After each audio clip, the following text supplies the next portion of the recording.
Muitos afirmam que a raiz do conflito entre Israel e os palestinos é que Israel é uma potência estrangeira e que conquistou e que tomou a terra da população palestina. Vamos analisar a história. Na verdade, os judeus que são a população daquela região. Tem havido uma presença contínua de judeus na terra de Israel há mais de 3.800 anos. Mesmo quando a grande maioria dos judeus foi exilada da sua terra natal pelos romanos, na destruição do segundo templo, ainda restava uma população de judeus na terra de Israel. Isso não significa que os árabes e os outros não possam também viver na terra de Israel, ou não tenham uma história lá, mas o que eu estou falando é que os judeus também têm um direito igual, se não maior, pela ligação, pela conexão com a terra de Israel. O Davi Ben-Gurion, primeiro-ministro de Israel, quando questionado na convenção, qual é a prova de que Israel pertence a vocês?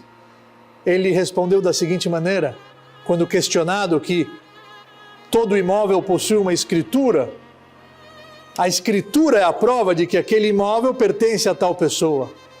Quando foi questionado, cadê a escritura de vocês que comprova que a terra de Israel pertence ao povo de Israel?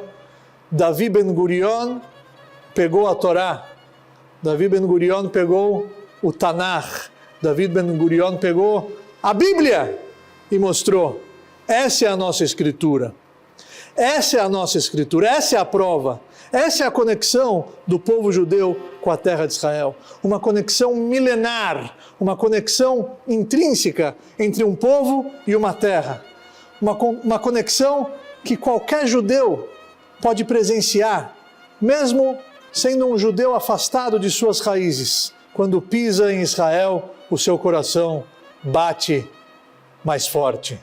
Israel faz parte da história judaica. Israel tem uma conexão muito forte com o povo judeu. E basta o estudo básico. Não estou falando de um estudo aprofundado, um estudo até mesmo superficial, ou uma pequena caminhada pelos pontos turísticos de Israel, e você vai perceber que a conexão do povo judeu com essa terra é uma conexão milenar. Cada pedacinho de terra, cada poeirinha na terra de Israel tem uma história com o povo judeu. Por isso, eu não estou desmerecendo as outras nações e não estou desmerecendo as outras culturas, até porque se você for para Israel agora, se você pegar um avião agora e andar pela cidade velha de Jerusalém, você vai ver árabes, você vai ver cristãos, você vai ver armênios, você vai ver judeus, todos eles manifestando a sua fé de uma forma civilizada, de uma forma pacífica, diferentemente do que o Hamas está pregando. Apenas a nossa verdade, apenas o nosso ponto de vista.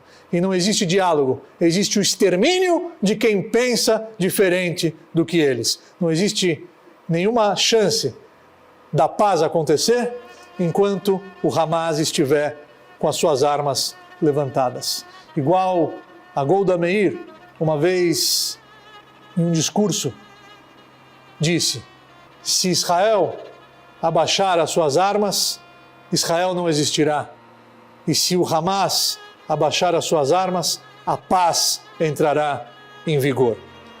Israel fez muitas tentativas de paz. É só estudar um pouco de história. Qualquer pessoa que tente justificar o terrorismo do Hamas, que é o que infelizmente nós estamos acompanhando em alguns veículos de comunicação, qualquer pessoa que tenta relativizar o terrorismo, ela precisa analisar os fatos, ela precisa analisar a história nua e crua. Israel sempre esteve disposto a dialogar. Vamos fazer uma pequena análise.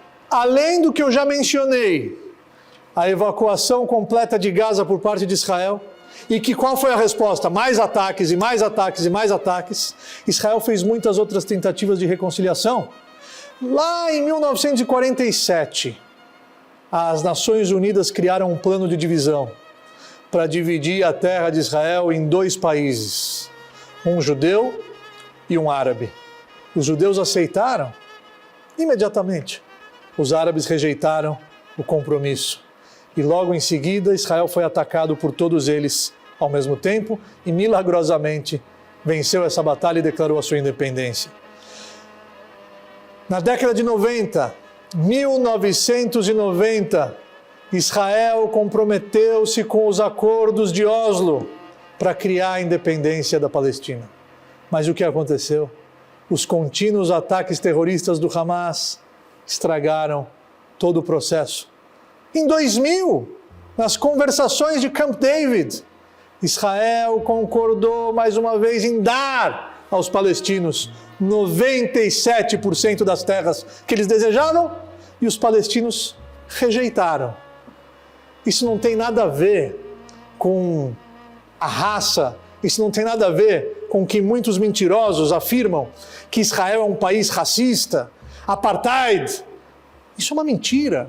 A população de Israel é 20% não judia. A maioria desses 20% são muçulmanos árabes, que sentam no parlamento. Esses árabes têm cidadania israelense. E eles têm participação na democracia de Israel, bem como plena liberdade para praticar a sua religião. Qualquer perda de vidas inocentes é horrível. E nessa guerra, muitas vidas inocentes se foram.